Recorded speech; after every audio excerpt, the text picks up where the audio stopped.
fully recognized by society. Now please join me in giving a warm welcome to our final speaker of the afternoon. Here is Aditya Bhatia.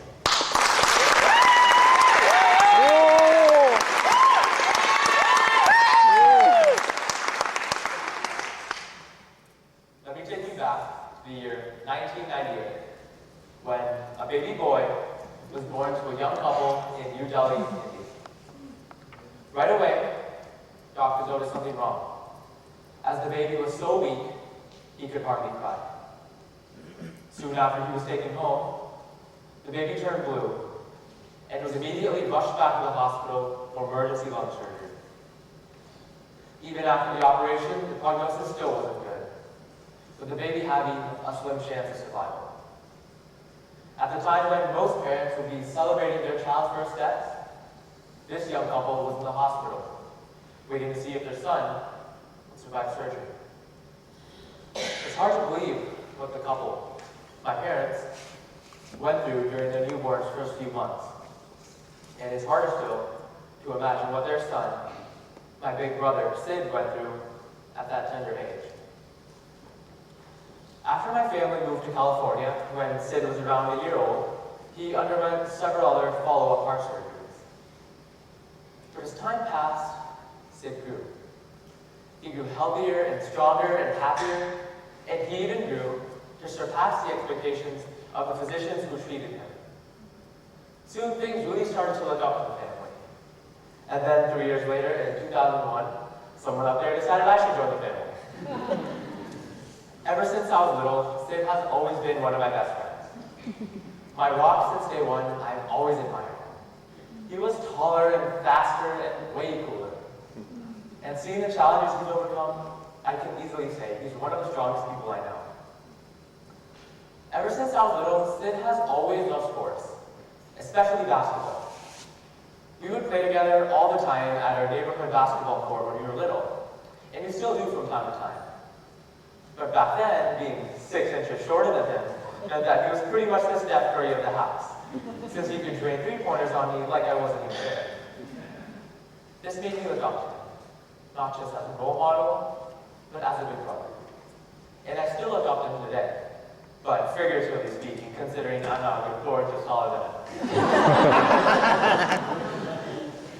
But it's there in my neighborhood basketball court where I got my first experience in coaching.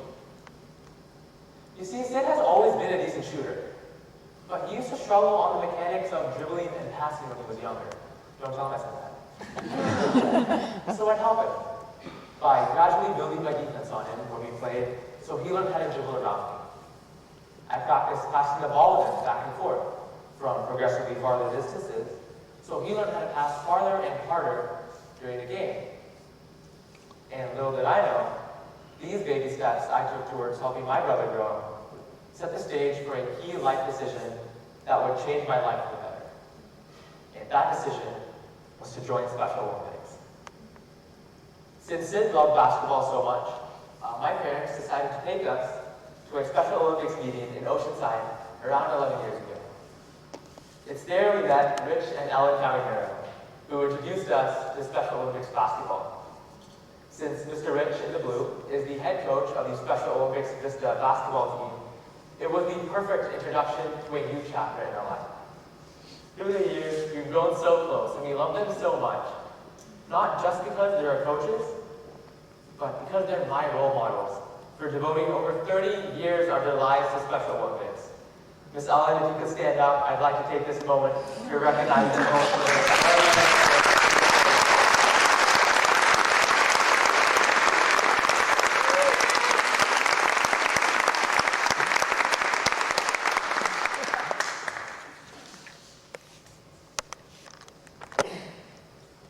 Even now, as I speak, Coach Rich is up in Long Beach, prepping our Special Olympics team for the Special Olympics Summer Games this weekend.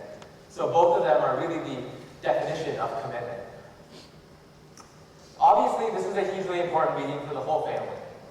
But keep in mind, 11 years ago, I was 6 years old, so I had no idea. All I remember from that day is running around and eating the complimentary chocolate chip cookies and cheese crackers. After Sid joined Special Olympics in 2008, I tagged along and watched his weekly practices in Vista. It's there my world opened up, and I met many specially abled athletes on his team, many of whom have become like family to me through the years. Watching the practices, I was struck by the love, compassion, and care each athlete showed for each other. I loved how everyone kept pushing each other to overcome obstacles, keep improving, and grow as basketball players. I also found myself drawn to the coaches, who so diligently work with each athlete on each skill to help them succeed. And seeing all that at a young age was incredible. And it inspired me to become a Special Olympics certified basketball coach my freshman year in high school.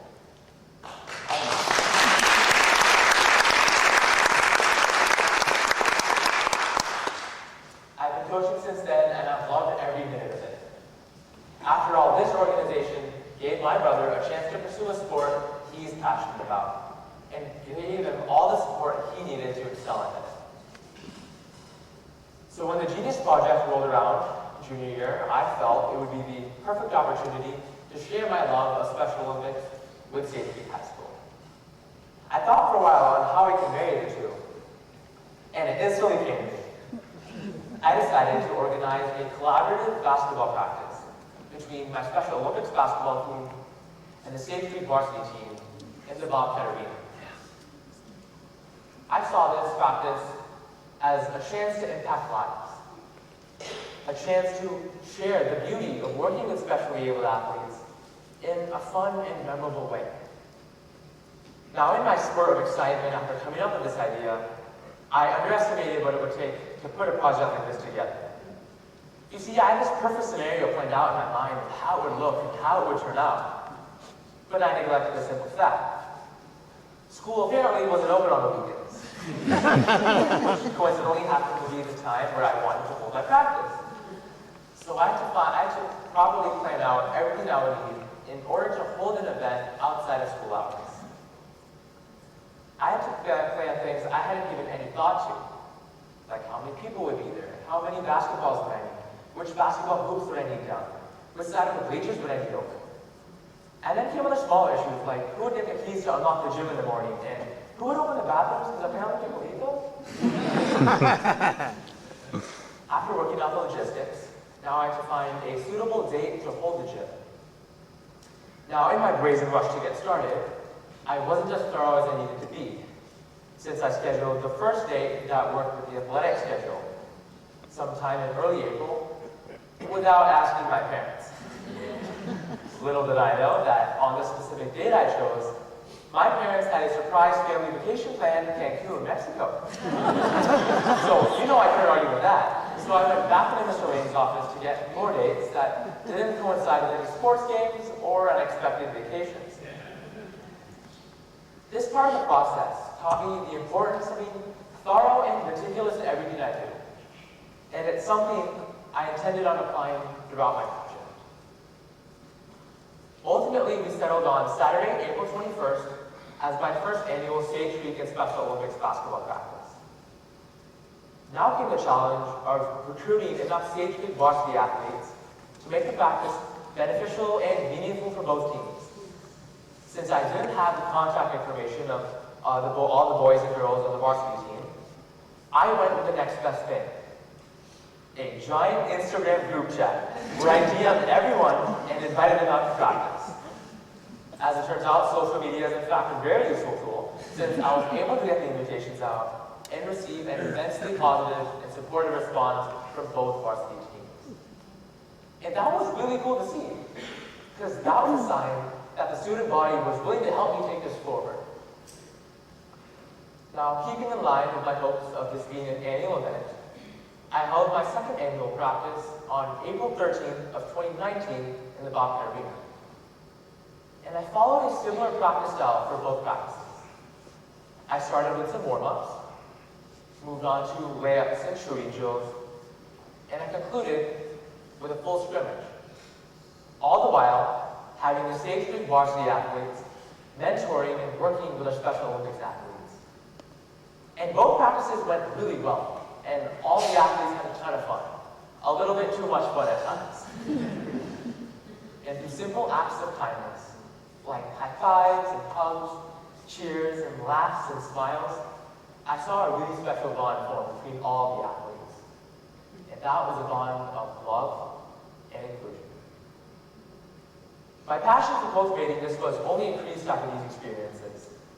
And my deepest hope is that an underclassman takes this as a legacy project to continue building this bond.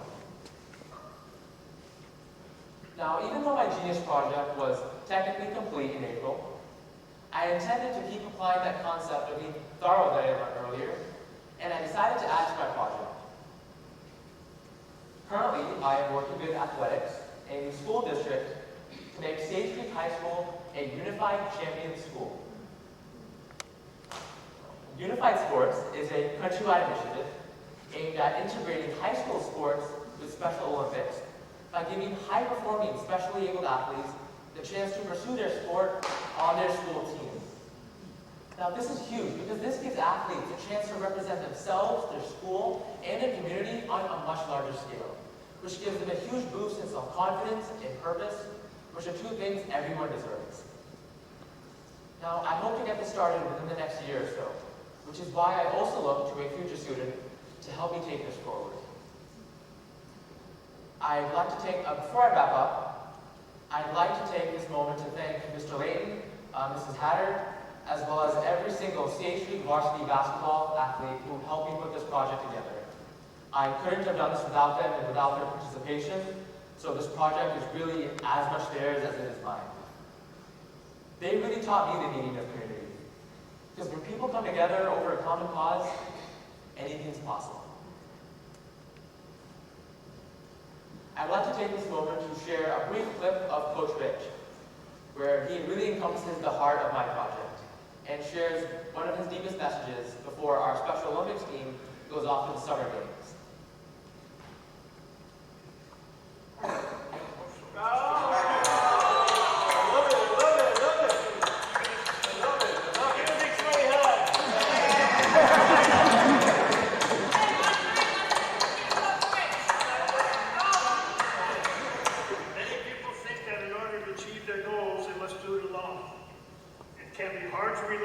Teammate, but it's necessary to understand the importance of teamwork and trust. That's what you guys have really done a lot in the last 3 weeks. You worked hard on trusting each other and playing as a team. Let's enjoy the Summer Games in Long Beach and remember strength and teamwork. So this is going to come to each one of the people going up to the Summer Games, along with the t-shirts that I have.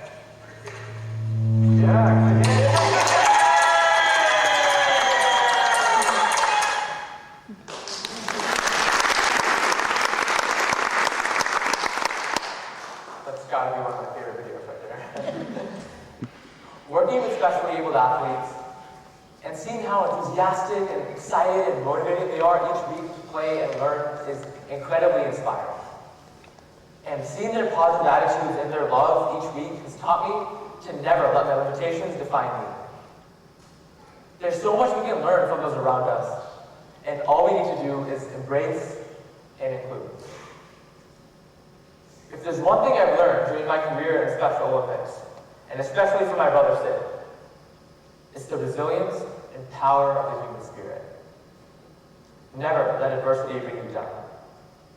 Instead, use it as a stepping stone to launch off from and reach for the stars. Thank you.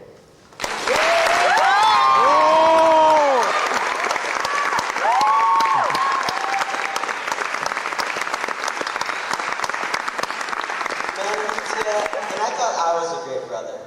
What you did for him and the rest of the community is truly incredible. As a student athlete myself, I am sure that the athletics department would be on board to host practices where everyone is welcome. That concept aligns perfectly with our Bobcat family right here at Sage Creek. Speaking of, let's bring up all of those Bobcat family members that you heard from today.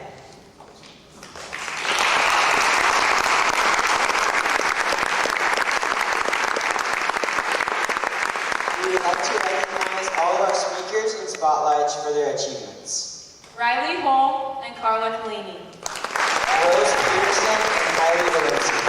Allison Del Grande and Chris Gauthier. Now reminded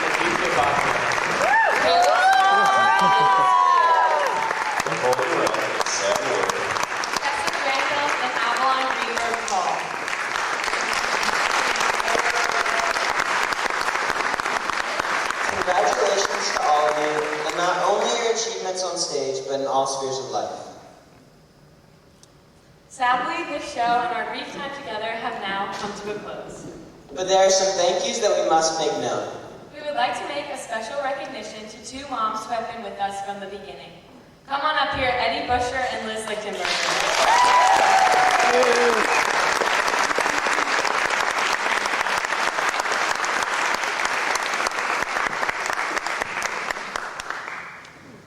You two were with us at the start.